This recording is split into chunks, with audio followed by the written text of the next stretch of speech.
What is up, movie viewers? Dena Views and Reviews here. Asking, what you watching? Well, today I am watching The Woman in the Yard. Now, this movie stars Danielle Deadwyler, Peyton Jackson, Estella Kahija, Russell Hornsby, Oku Pakwasili, and it's written by Sam Stefanock, directed by Jamie Colette Serra. It is produced by Stephanie Allen and Jason Blum. Finally, I got the chance to watch The Woman in the Yard. I have to say, when I first saw the advertisements and the trailers and the many commercials for this film, I knew I had to put it on my list to go and check out.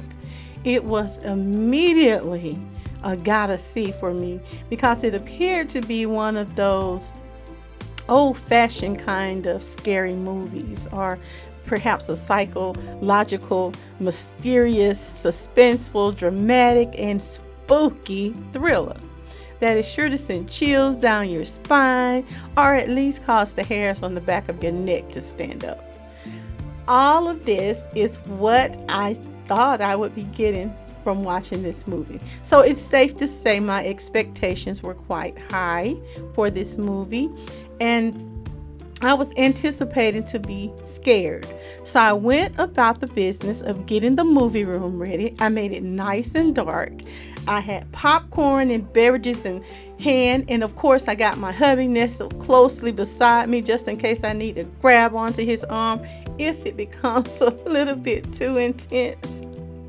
So admittedly, I anticipated some creepy special effects and even some supernatural excitement here. I even had the vacuum ready on standby to clean up the popcorn mess afterwards, you know, from the scare jumps that results in popcorn is spilled everywhere. But all that to say, I was excited, and my expectations for this movie once again was very, very high. Now, Danielle Deadwyler plays Ramona in this movie. Ramona is nursing a broken leg and caring for her two children. She has a teenage son by the name of Taylor and a young daughter whom she calls Annie. They're living alone in this huge farmhouse out in the country. Through some flashback moments, it becomes very clear that the father is no longer with them due to some unfortunate car accident that the wife along with him was in, and it resulted in him losing his life.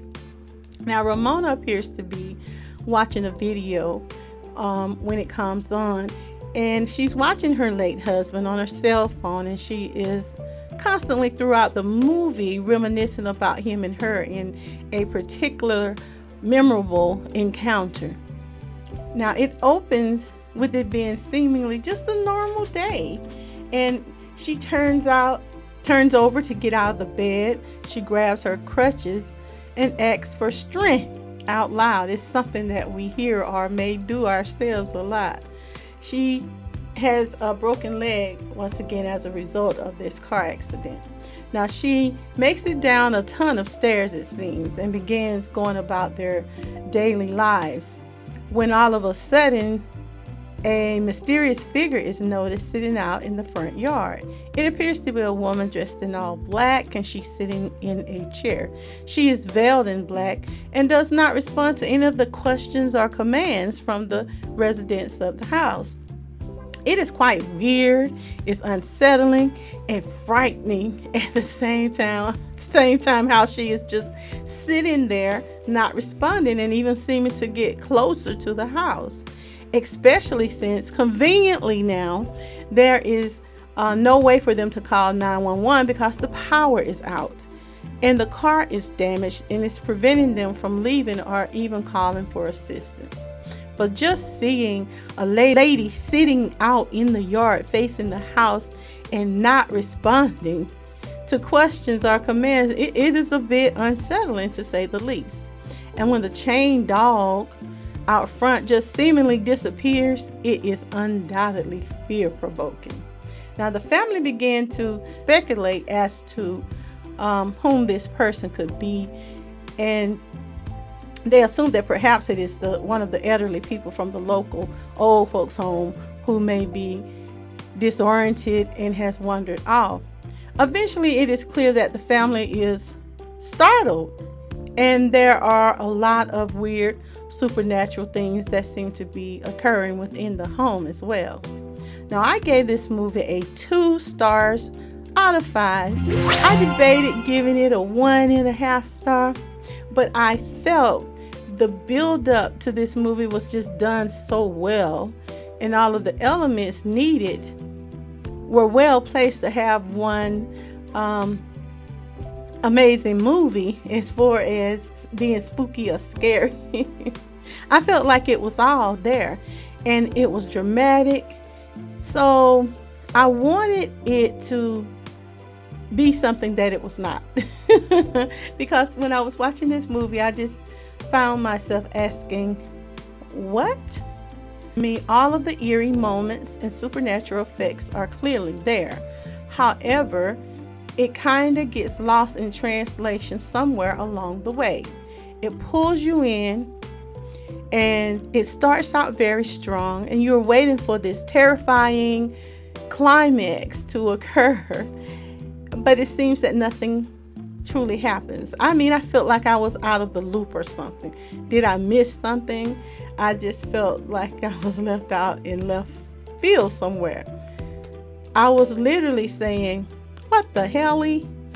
I think the special effects were a very nice touch, but there was no real rhyme or reasoning that made any sense to me. And of course, this is my personal opinion. Surely there was a message in this movie. There was a lot of symbolism perhaps, but a bit more character development, I would have to say, would have made me as the viewer more enlightened as to what the writer or director's intent was, or what was the meaning of what was being conveyed about the character. Because some of the flashbacks, conversations, and hauntingly type dreams sequences, they just did not convey a clear, concise message enough to enable me, the viewer, to analyze or at least piece together exactly what had occurred and why. I didn't get the full message that was perhaps being relayed in this film. And like I said again, this is just my opinion. It just left me with questions. Was the lady in the yard real, or was she imagined? Were the characters real or imagined? And I did not get the purpose of the backwards writing on the pictures or in the mirrors, nor the cryptic message that was relayed to the son. It just left me with the same questions I had at the very beginning of the movie. And it is why I chose to give it 2 stars. It had all of the elements, once again, for a good psychological thriller or horror. The location, I think, was perfect. The setting was perfect. The characters were mysterious. And that veiled lady, it was just perfect. It was set up perfect. It was all in place. But for me, it just did not reach its pinnacle. I did not connect with the main character enough to understand her plight. And maybe that is just me again. But for me, it is necessary to do so. Even if she is a malevolent or if she's a benevolent person, I could not fully get the context. I was just left a bit confused about what, when, and why at the end of the movie. Perhaps more character development would have just made it make more sense than it did. And for all I know, it may have been the director or the producer's intent. And I am sure you or others may have a different take on it, a different view or interpretation. This one is my own. So if you're interested in checking out The Woman in the Yard, you can certainly do so because it is rated PG-13 and is currently streaming on Peacock. Now, if you have not already, be sure to like, share, subscribe, and drop me a comment letting me know what you thought of this movie. And tell me what movies or shows you are watching. And join me weekly for another review, movie recommendation, or a live view or conversation. And I want you to remember, it's my view. Now, What are you watching?